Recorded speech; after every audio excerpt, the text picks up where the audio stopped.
teman-teman penikmat cerita-cerita horor di channel spesial horor. Jumpa lagi bersama Mimin. Kali ini Mimin akan membawakan sebuah cerita horor dari akun Twitter @pocongtobat yang berjudul asli Omah Jalur Demit. Buat kalian yang sudah tidak sabar, langsung saja selamat menyimak. Tentu saja kalau kalian masih berani. Omah Jalur Demit.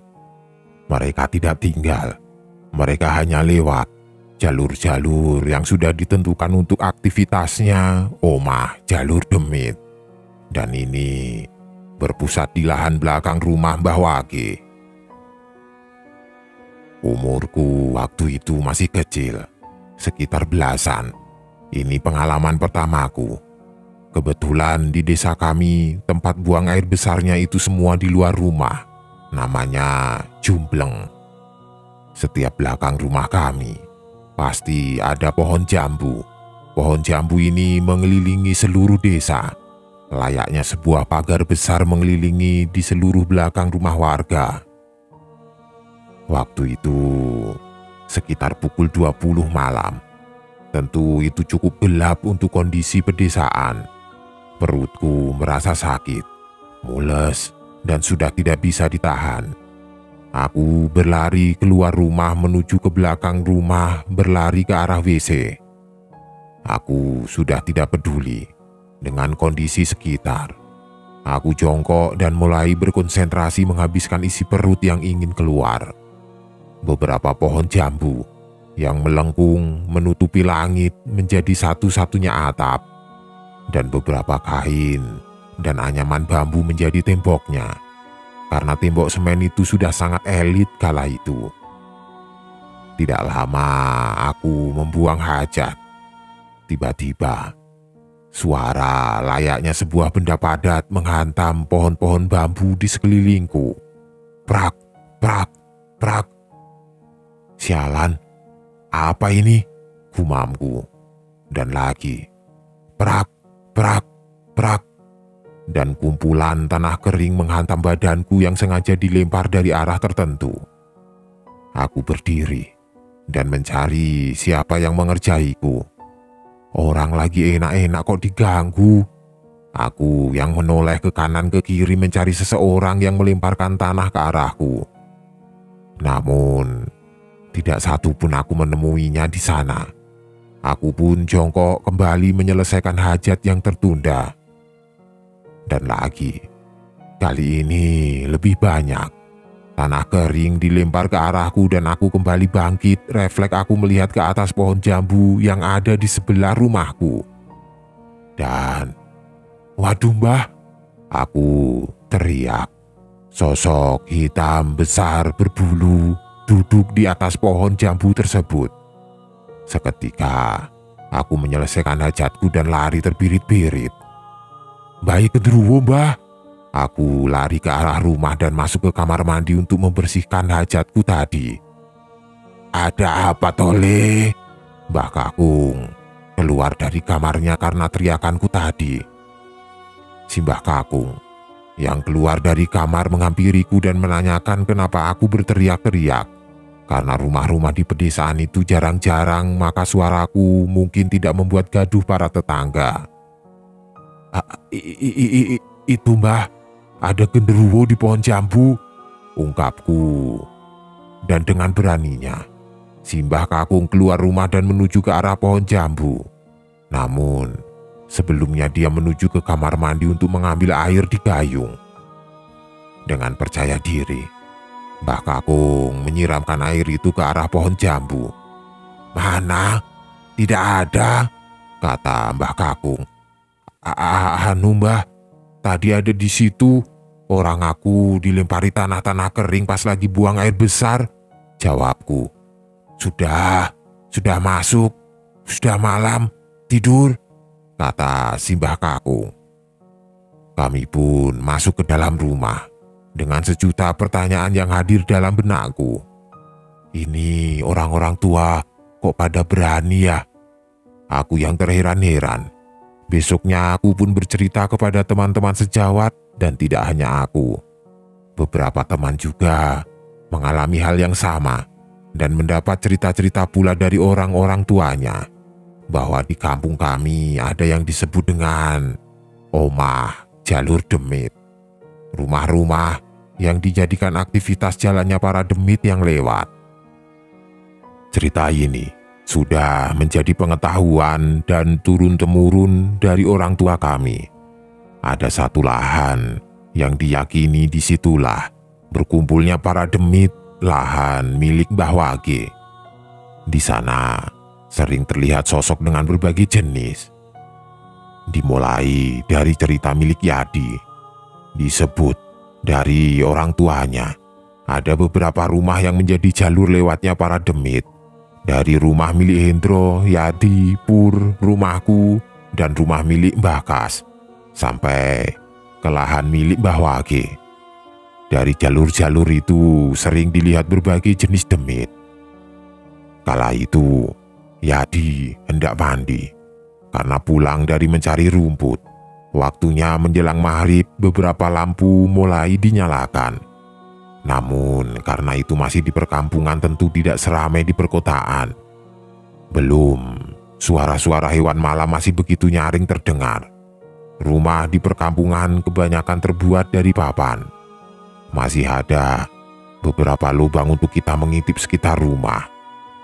Begitupun kamar mandi, belum tertutup dengan baik layaknya di perkotaan. Srek, srek, srek. Suara itu terdengar di luar kamar mandi. Yadi menghentikan suara mandinya untuk memperjelas suara yang ada di samping kamar mandinya. Srek, srek, srek. Suara itu terdengar lagi.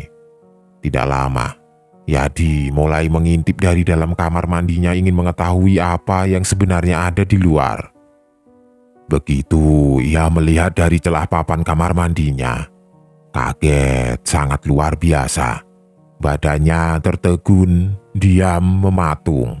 Apa yang ia lihat di depan sungguh hal yang menakutkan. Seseorang berjalan memutari rumahnya dengan kepala terpisah dari badan. Dipegang kepala di tangan kanannya menggunakan baju serba hitam. Kala itu langit masih berwarna kemerahan. Terang juga tidak, gelap pun tidak. Namun itu jelas, ia menguatkan hatinya dan menunggu makhluk itu pergi. Dan saat makhluk itu pergi, Yadi bergegas meninggalkan kamar mandi.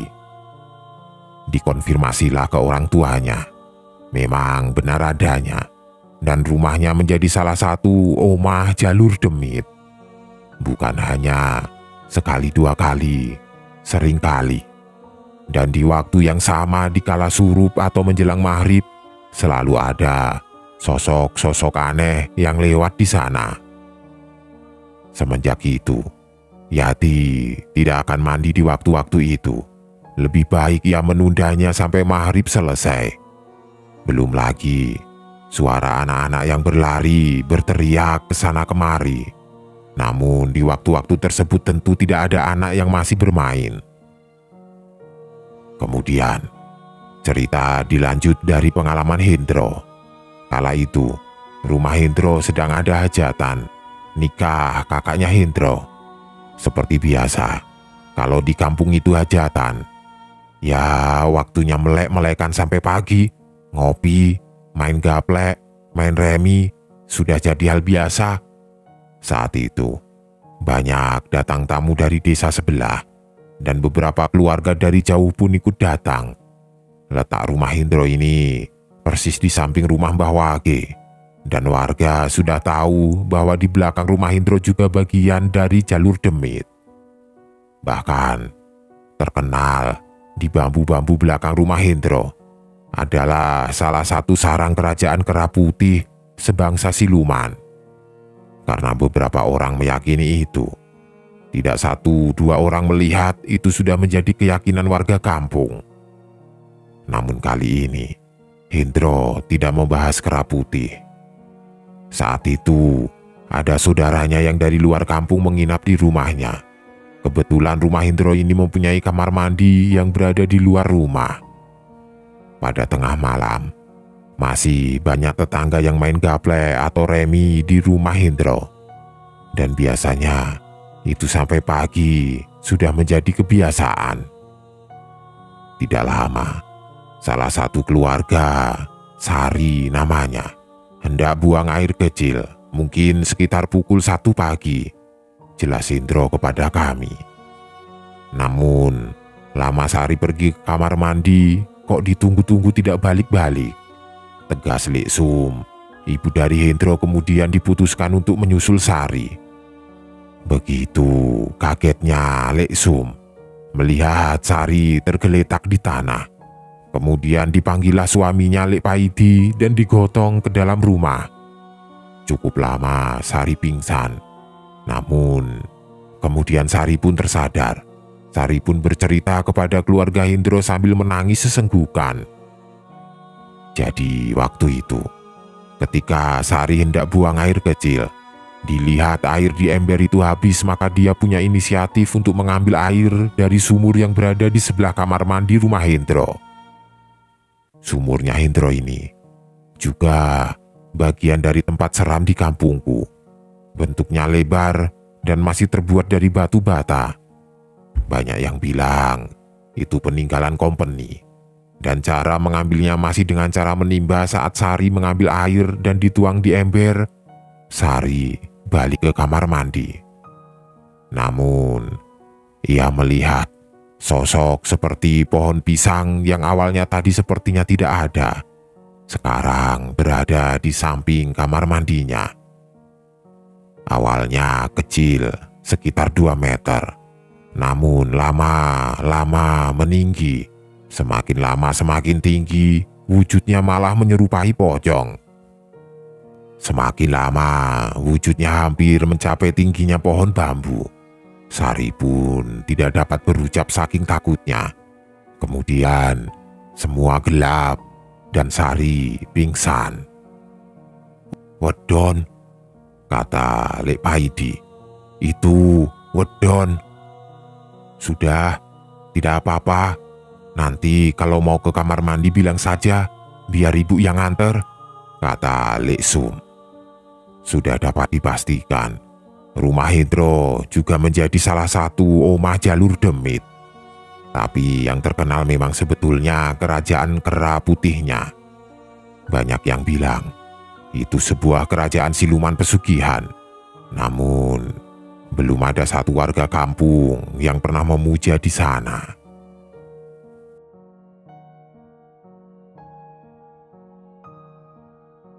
Teman-teman, penikmat cerita-cerita horor di channel spesial horor. Channel horor buat kalian yang pemberani.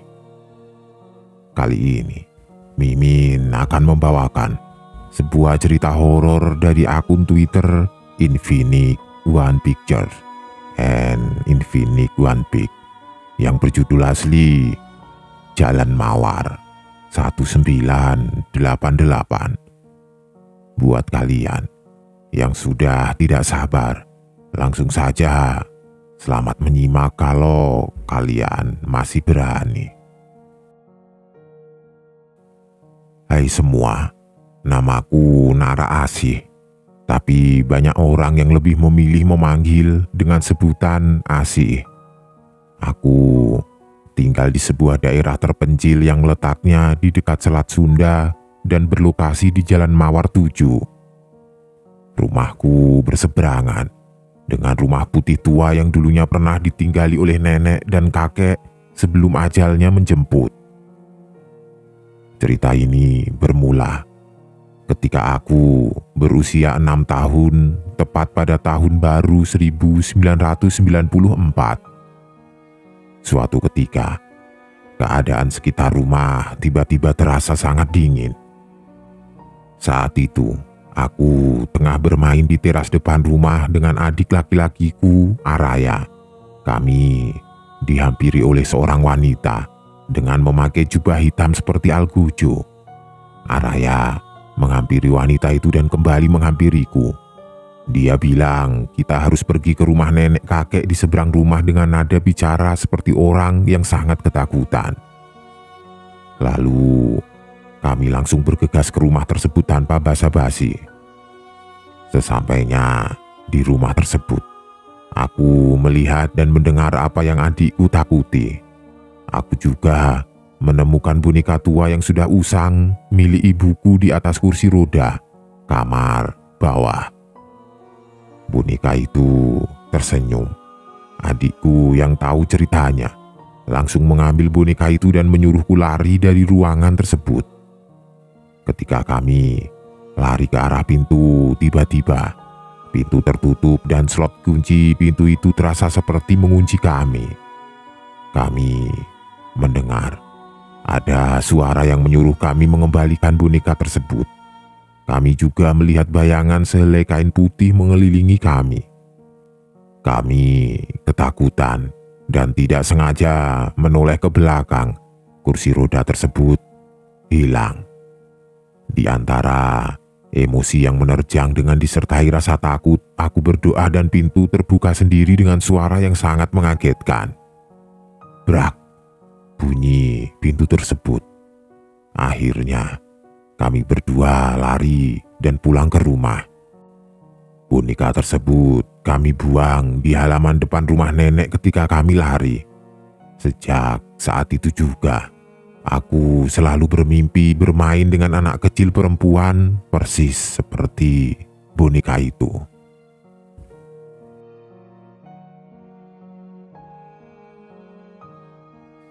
Teman-teman penikmat cerita-cerita horor di channel Spesial Horor, dimanapun kalian berada. Jumpa lagi bersama Mimin. Kali ini Mimin akan membawakan sebuah cerita horor dari akun Twitter Berbagi Cerita @cerita_kamu yang berjudul asli Rumah Samping Kuburan. Buat kalian yang penasaran dengan cerita kali ini, langsung saja selamat menyimak kalau kalian benar-benar berani. Apa yang akan terjadi kalau kamu tinggal di rumah yang bersebelahan dengan pemakaman tua yang penuh dengan arwah yang jahat? Rudy dan keluarganya baru saja pindah ke rumah baru di dekat sebuah pemakaman tua di pedesaan terpencil di Indonesia. Mereka mendapatkan rumah tersebut dengan harga murah karena pemilik sebelumnya ingin segera menjualnya. Rudy yang bekerja sebagai pegawai bank berpikir bahwa ini adalah kesempatan baik untuk memiliki rumah sendiri meskipun lokasinya jauh dari kota. Rumah itu tampak sederhana dan nyaman, dengan halaman yang luas dan pohon-pohon rindang. Namun, ada sesuatu yang membuat Rudy dan keluarganya merasa tidak nyaman. Pemakaman tua yang berada tepat di samping rumah mereka. Pemakaman itu terlihat angker, dengan makam-makam yang sudah tertutup usia dan vegetasi yang liar. Beberapa batu nisan sudah tidak terbaca lagi, dan ada beberapa makam yang terbuka seolah-olah isinya sudah dicuri atau digali. Rudy mencoba untuk mengabaikan pemakaman itu dan berharap bahwa keluarganya bisa beradaptasi dengan lingkungan baru mereka ini. Ia memiliki istri bernama Rina dan 2 orang anak, Rani yang berusia 12 tahun dan Raka yang berusia 10 tahun. Mereka semua tampak senang dengan rumah baru mereka, meskipun mereka juga merasakan suasana aneh di sana. Suasana aneh itu semakin terasa ketika malam tiba. Rudy dan keluarganya mulai mendengar suara langkah kaki yang samar terdengar di malam hari mengganggu tidur mereka. Suara itu seperti berasal dari luar rumah atau bahkan dari pemakaman itu sendiri. Rudy mencoba mencari tahu sumber suara tersebut, tetapi tidak menemukan apapun. Ia berpikir bahwa mungkin itu hanya suara binatang liar atau angin yang bertiup. Namun, suara langkah kaki itu tidak pernah berhenti. Malah, semakin lama, semakin keras dan jelas. Suara itu seolah-olah mendekati rumah mereka dan kadang-kadang terdengar sampai ke dalam kamar tidur mereka. Rudy dan keluarganya menjadi semakin gelisah dan tidak bisa tidur nyenyak. Suatu malam, ketika Rudy sedang terbangun karena suara langkah kaki itu, ia melihat sesuatu yang membuatnya terkejut. Bayangan pocong muncul di jendela kamar tidur mereka. Bayangan itu tampak samar-samar karena cahaya bulan, tetapi Rudy bisa melihat penampilannya dengan jelas. Mata merah menyala, kain kafan kotor, gerakan lambat yang menakutkan. Bayangan pocong itu menatap ke arah Rudy dengan tatapan kosong dan dingin. Rudy berteriak kaget dan membangunkan istri dan anak-anaknya. Mereka semua melihat bayangan pocong itu dan merasa ketakutan. Mereka berlari keluar dari kamar tidur mereka dan menuju ke ruang tamu. Di sana, mereka menyalakan lampu-lampu rumah mereka dan mencoba untuk menenangkan diri. Rudy tidak tahu apa yang harus dilakukan. Ia tidak percaya dengan hal-hal mistis, tetapi ia tidak bisa menyangkal apa yang ia lihat. Ia berpikir bahwa mungkin ada orang iseng yang bermain-main dengan mereka. Atau mungkin ada penjelasan logis lainnya. Tetapi ia tidak bisa menjelaskan bagaimana bayangan pocong itu bisa muncul di jendela kamar tidur mereka. Keluarga Rudy menjadi semakin terganggu dan ketakutan oleh kejadian aneh di rumah baru mereka. Fenomena aneh semakin sering terjadi. Benda-benda bergerak sendiri. Suara-suara aneh terdengar dari mana-mana. Pintu dan jendela terbuka dan tertutup dengan sendirinya. Dan hal aneh lainnya. Mereka merasa bahwa ada sesuatu yang salah dengan rumah itu atau bahkan dengan pemakaman itu. Tetangga dan teman-teman sekolah anak-anak Rudy mulai mendengar cerita seram tentang rumah mereka. Mereka merasa iba dengan keluarga Rudy dan mencoba membantu mereka mencari informasi tentang sejarah rumah dan pemakaman tersebut. Mereka menemukan kisah tragis tentang seorang pemakaman yang terabaikan dan meninggalkan amarah di alam lain. Ternyata, pemakaman itu adalah tempat pemakaman massal untuk korban perang yang terjadi beberapa puluh tahun yang lalu.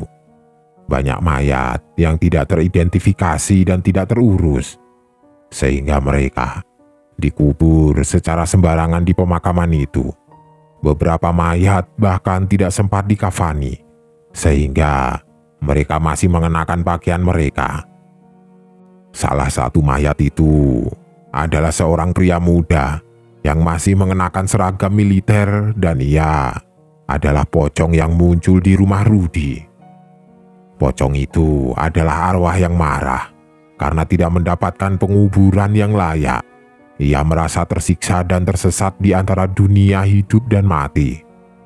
Ia mencari-cari jalan keluar dari kutukan yang menimpanya, tetapi ia tidak bisa menemukan caranya.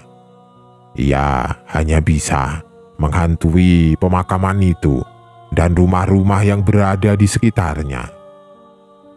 Kejadian aneh mencapai puncaknya ketika keluarga Rudy terjebak di dalam rumah saat malam hari. Suara-suara misterius semakin intens dan bayangan pocong berkeliaran di sekitar rumah. Mereka merasa terkepung oleh kehadiran supranatural yang jahat. Mereka berusaha untuk melarikan diri dari rumah itu, tetapi pintu dan jendela terkunci rapat. Ketika keluarga Rudy hampir menyerah pada ketakutan, mereka menemukan bukti tentang bagaimana membebaskan arwah yang marah tersebut. Mereka menemukan sebuah buku tua yang berisi tentang ritual kuno untuk mengakhiri kemarahan arwah tersebut. Mereka membaca buku itu dengan cepat dan melakukan ritual itu dengan segera. Ritual itu membutuhkan beberapa bahan seperti air suci, dupa, bunga, dan kain putih. Mereka harus membawa bahan-bahan itu ke makam pocong tersebut dan mengucapkan doa-doa tertentu. Mereka harus meminta maaf kepada arwah tersebut atas perlakuan buruk yang ia terima dan menawarkan penguburan yang layak untuknya. Rudi dan keluarganya berhasil melakukan ritual itu dengan susah payah.